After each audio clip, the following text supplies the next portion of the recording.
And I think the main thing is for policymakers to understand that Bitcoin is very different from everything else in the space.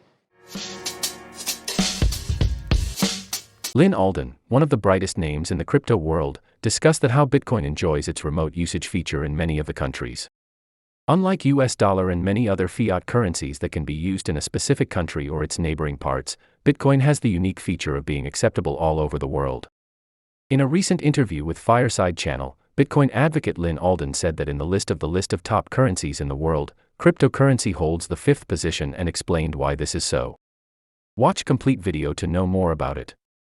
Don't forget to share it with your friends and subscribe the channel. Nearly 200 currencies in the world. And how many currencies are useful medium of exchange outside of their host country?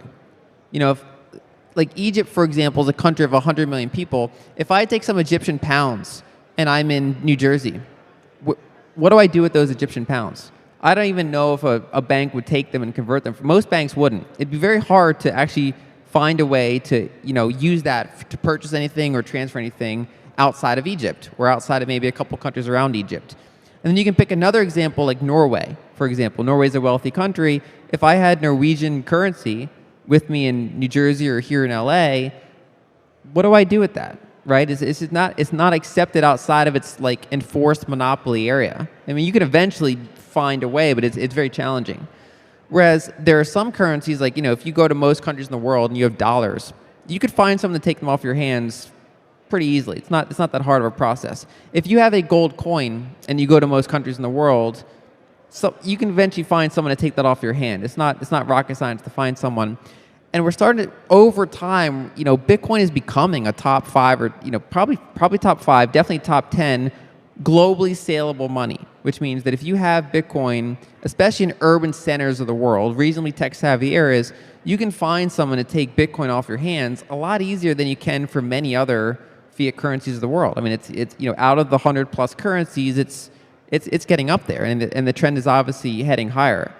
And I think we're kind of seeing the same thing when it comes down to these individual communities that are building up, right? I think those are more powerful than top-down attempted implementations. I think the more people in a community that understand Bitcoin, get educated on it, and then they see it firsthand. I mean, basically, it's like you need a critical mass of merchants accepting it, people wanting to use it, people saving in it, and then you get that circular community, and you go to an underbanked area especially, and they get the benefit right away. And I think it's powerful. So Bitcoin currently settles trillions of dollars worth of value annually. And even when you adjust it for, because, some of the money kind of comes back to, if you have an unspent transaction, it comes back to your own, where you sent it from. You can have that gross number that's, a little bit overstated. Even when you adjust for that, it's still very, very high. It's over $1 trillion and multiple trillions of dollars usually for annual settlement. And it's a huge network. And the interesting thing about it is that if you compare it to Fedwire, which is the biggest settlement, infrastructure we have in the United States, it's basically, the Federal Reserve's interbank settlement system, Bitcoin and Fedwire process approximately the same number of transactions per year. It's kind of funny how that works out.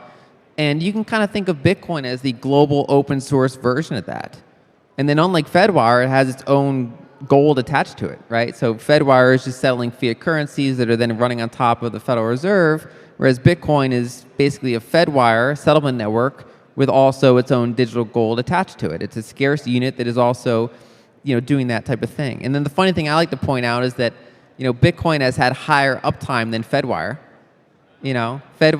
What was it, 2021 when Fedwire went down for a couple hours, and Bitcoin hasn't had a technical issue since 2013, really. I mean, it's had some behind the scenes technical issues, but it's never actually had a chain split or some sort of interruption since 2013. And even that was very brief.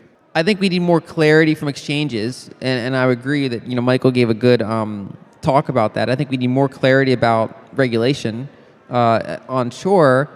And I think the main thing is for policymakers to understand that Bitcoin is very different from everything else in the space, and that its nature is not inherently speculative in the same way that other things are, right? So you can speculate with Bitcoin. Many people do speculate with Bitcoin because it's a volatile new asset. People are going to speculate with it. But the underlying use case, why it was designed, and the way that many of us use it is not speculative. And I think I think we're going to see a bigger and bigger divide between the Bitcoin-only space and the rest of the crypto space. And I think over the past couple of years, with the rise of Bitcoin-only companies, we've seen that divide growing, I think, and it's only going to trend. And of course, there are other things like stable coins and things like that that are interesting too. But outside of, say, Bitcoin and stable coins, I think a lot of the other part of the space is really going to be delegated to the realm of casino land. It's things you're speculating on, and I think a lot of that's going to be.